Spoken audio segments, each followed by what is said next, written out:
Rob Dillingham's career is over, or at least that's what it feels like right now. And while that's obviously an exaggeration, it does reflect just how bad Rob Dillingham's career has been so far compared to what people thought he was going to be. Coming into the NBA, Dillingham wasn't just another guard prospect. He was marketed as a walking bucket, a Kentucky guard with elite shot creation, deep range, a flashy handle, and zero fear. Some people saw a future offensive engine. Others thought he could be an instant impact scorer off the bench. And so far, that version hasn't shown up.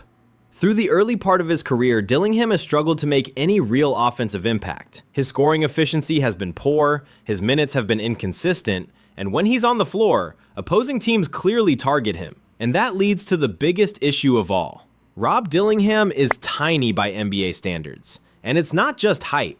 He's extremely scrawny, lacks strength, and it shows up on almost every possession. On defense, he gets bullied. Bigger guards shoot right over him. Stronger guards move him wherever they want. Anytime there's a switch involving Dillingham, offenses immediately go hunting.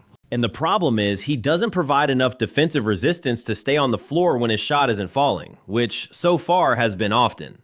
Offensively, the efficiency just hasn't been there. The shot difficulty is high, the margin for error is low, and because of his size, he struggles to finish at the rim against NBA length. In college, those floaters and tough layups worked. In the NBA, those same shots get erased, altered, or forced into bad misses. Defenders don't fear him physically, and that shrinks his entire offensive package. Another issue that doesn't get talked about enough is how little margin for error he has. Bigger guards can survive cold stretches because they defend, rebound, or physically impact the game in other ways. Dillingham doesn't have that luxury. When the shot isn't falling, he's not just neutral, he's a negative. He doesn't blow up actions defensively, doesn't absorb contact, and doesn't create second chances. That puts enormous pressure on his scoring, and right now, that scoring hasn't been consistent enough. There's also the positional problem. Dillingham was never a true point guard, but he's also not big enough to comfortably play off the ball as a two. That puts him in an awkward middle ground. Not a floor general, not a defender, and not a physically imposing scorer. Those archetypes struggle to survive in today's NBA. Teams have already figured this out. Opposing offenses deliberately pull him into actions, force switches, and test him possession after possession.